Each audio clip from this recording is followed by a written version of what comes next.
Assalamualaikum warahmatullahi wabarakatuh. Perkenalkan, nama saya Aziz Prayoga. Di sini kelompok 3 akan menjelaskan tentang dinamika dan tantangan ketahanan nasional. Di kelompok kami ada Arga, Trilia, Noval, Aprilia, Hafizah, Vigo, Tio, dan saya sendiri. Selamat menyaksikan. Di sisi lain, muncul pada sebagian kaum elit suatu pemikiran yang dilandasi semangat federalisme dan demokrasi liberal, misalnya dalam bentuk ide-ide pemekaran wilayah untuk memperluas daerah-daerah otonomi khusus tanpa alasan rasional yang memihak kepentingan masyarakat.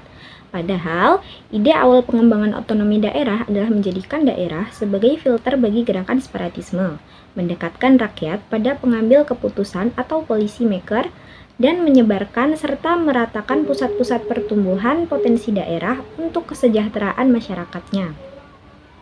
Namun ternyata perkembangannya hanya membuahkan hasil sampingan atau byproduct berupa raja-raja kecil di dalam negara. Kemudian lagi muncul berbagai gerakan anarkis dan separatis yang bernuansa SARA masih terjadi di mana-mana, seperti gerakan pembelaan kebenaran dan keadilan dengan mengatasnamakan agama, hanya menganalisasi tindak kekerasan dan pemaksaan kehendak-kehendak kepada kelompok, agama, budaya, etnis, masyarakat lain. Ancaman dari luar negeri berupa dampak multidimensi dari globalisasi, misalnya tekanan kapitalisme di bidang ekonomi dan demokrasi liberal di segala bidang kehidupan dapat menggoyahkan bahkan mengancam eksistensi negara kebangsaan, seperti misalnya semangat liberalisme yang melahirkan anak-anak kandungnya, yaitu kapitalisme dan demokrasi liberal saat ini telah mengembangkan sayapnya ke seluruh penjuru dunia. Nilai-nilai liberalisme barat yang dikemas ke dalam sistem ekonomi kapitalis dan sistem demokrasi liberal mampu menciptakan tatanan dunia baru yang bersifat mondial. Ada ketegangan kekuatan tarik ulur antara nilai-nilai kearifan lokal dan nilai-nilai global. Gerakan reformasi yang telah digulirkan saat ini justru menimbulkan dampak sampingan semangat demokratisasi yang menjelma dalam gerakan reformasi hanya melahirkan nilai-nilai kebebasan yang kering dari spiritualitas, nilai moral dan etika pada akhirnya menjalar menjadi krisis sosiokultural bagi bangsa Indonesia. Krisis budaya yang meluas di kalangan masyarakat itu dapat disaksikan dalam berbagai bentuknya, seperti terjadinya distorsi dan disorientasi nilai. Disorientasi artinya masyarakat kehilangan arah dalam kehidupan berbangsa dan bernegara. Akibatnya semakin lepas dari nilai-nilai dasar yang menjadi pedoman pegangan dan pandangan hidup. Distorsi nilai yaitu pemutarbalikan cara pandang nilai-nilai lama yang didahului dijadikan pedoman dan pandangan hidup sekarang difahami sebagai sesuatu yang kuno dan ketinggalan zaman. Sementara masyarakat lebih memilih dan mempercayai nilai-nilai modern yang serba praktis dan pragmatis. Kesemuanya belum tentu sesuai dengan jiwa dan kepribadian bangsa Indonesia. Masyarakat mengalami kegoyahan dalam pandangan hidupnya, mulai terombang-ambing dan mudah termakan provokasi yang menjerumuskan.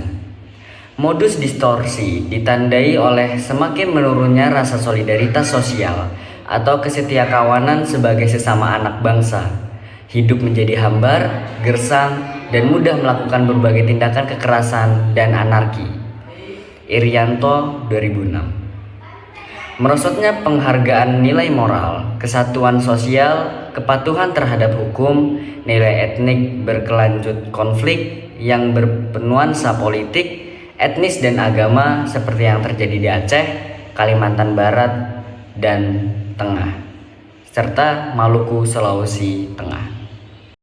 Meluasnya penyakit sosial yang terjadi pada saat ini di berbagai wilayah Indonesia menandakan betapa rapuhnya rasa kebersamaan yang dibangun dalam negara kebangsaan. Betapa kentalnya primordialisme antar kelompok dan betapa rendahnya solidaritas nasional dalam negara kebangsaan yang multikultural. Kata Bhinneka Tunggal Ika yang dicetuskan para pendiri Negara Kesatuan Republik Indonesia memanifestasikan sebuah realita wajah masyarakat bangsa Indonesia yang multikultural. Di atas realitas masyarakat yang multikultural inilah Negara Kesatuan Republik Indonesia atau NKRI dapat dibangun atau berdiri tegak hingga saat ini. Istilah kesatuan dalam NKRI sebagai penjelmaan Bhinneka Tunggal Ika tidak sekedar mengandung arti fisik, melainkan psikis dan kultural. Tidak dalam arti agregasi yang atomistik, tidak dalam arti integrasi struktural, tetapi kesatuan yang memiliki derajat tinggi, yaitu integrasi kultural yang mengandung di dalamnya solidaritas nasional. Ideologi Pancasila memainkan peran sebagai perekat pluralitas budaya. Berbagai tantangan tersebut di atas, jika tidak segera diatasi dalam kumulasinya, akan merongrong ketahanan nasional bangsa dan negara Indonesia. Ketahanan nasional harus dibangun di atas akar kebudayaan bangsa Indonesia itu sendiri. Masalah ketahanan nasional harus diselesaikan melalui pendekatan budaya. Strategi kebudayaan dalam ketahanan nasional yaitu multikulturalisme Pancasila. Berbicara tentang Pancasila, seharusnya kita menundukkan diri sebagai sesama warga bangsa, sesama saudara, putra ibu pertiwi kita Indonesia. Hendaknya kita selalu ingat kepada kesamaan kedudukan kodrat dan kesamaan sifat kodrat kita sekalian. Kita dilahirkan sebagai anak keturunan satu nenek moyang, kita mempunyai kesatuan darah, kita dilahirkan di atas bumi Indonesia. Kita mempunyai kesatuan tempat kelahiran dan tempat tinggal. Kita mempunyai kesatuan sumber kehidupan di mana kita bersama-sama hidup, di mana kita bersama-sama mendapatkan segala sesuatu yang kita perlukan buat kehidupan kita, di mana ia saling bergaul dan kerjasama, di mana kita telah mempunyai nasib dan sejarah bersama, di mana setelah proklamasi kemerdekaan kita mempunyai suatu tekad untuk menyusun suatu hidup bersama dalam negara yang bersatu, merdeka, adil, dan makmur buat kita sendiri dan anak keturunan kita sampai akhir zaman. Penyelesaian gangguan terhadap ketahanan nasional merupakan tugas yang kompleks dan melibatkan banyak aspek yang berbeda. Ketahanan nasional meliputi berbagai bidang seperti pertahanan militer, ekonomi, politik, sosial, dan budaya. Berikut adalah beberapa langkah umum yang dapat diambil untuk mengatasi gangguan terhadap ketahanan nasional. 1. Identifikasi ancaman. Langkah pertama adalah mengidentifikasi sumber-sumber gangguan dan ancaman yang dapat mempengaruhi ketahanan nasional. Ini dapat mencakup ancaman militer, ekonomi, cyber, terorisme, dan lain-lain. 2. Analisis resiko. Setelah mengidentifikasi ancaman, penting untuk melakukan analisis resiko untuk menentukan sejauh mana ancaman tersebut dapat membahayakan ketahanan nasional. Adalah risiko membantu dalam menentukan prioritas tindakan.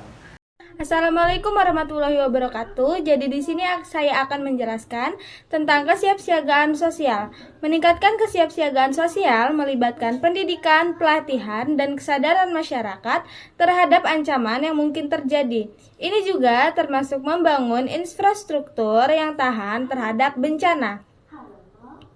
Yang kedua, saya akan membahas tentang kolaborasi internasional. Kerjasama internasional dapat membantu mengatasi ancaman lintas negara, negosiasi perjanjian keamanan, kerjasama intelijen, dan dukungan internasional dapat memperkuat ketahanan nasional. Yang ketiga, saya akan menjelaskan tentang keamanan cyber. Ancaman cyber semakin menjadi masalah serius dalam era digital. Peningkatan keamanan cyber melalui pengembangan kebijakan, pelatihan, dan teknologi keamanan cyber adalah langkah penting. Sekian dari saya akhiri. Wassalamualaikum warahmatullahi wabarakatuh. Hubungan antara gen memperkuat hubungan antara pemerintah, sektor swasta, dan masyarakat sipil adalah kunci untuk mengatasi gangguan terhadap ketahanan nasional. Kerjasama dengan sektor swasta dalam mengamankan infrastruktur kritis dan sumber daya sangat penting. Manajemen krisis. Persiapan dan reaksi terhadap situasi krisis atau bencana juga penting dalam menjaga ketahanan nasional. Pemerintah harus memiliki rencana tanggap darurat yang efektif, evaluasi dan penyempurnaan. Proses untuk mengatasi gangguan terhadap ketahanan nasional harus menjadi siklus yang terus-menerus. Evaluasi berkala terhadap kebijakan dan strategi serta perbaikan berkelanjutan sangat diperlukan. Perlu dicatat bahwa setiap negara memiliki konteks dan tantangan yang berbeda dalam menjaga ketahanan nasional. Oleh karena itu, pendekatan dan diterapkan dapat berbeda-beda sesuai dengan keadaan dan kebutuhan khusus masing-masing negara. Baiklah, sekian dari kelompok 3. Saya akhiri. Wassalamualaikum warahmatullahi wabarakatuh. Terima kasih semuanya sudah menonton.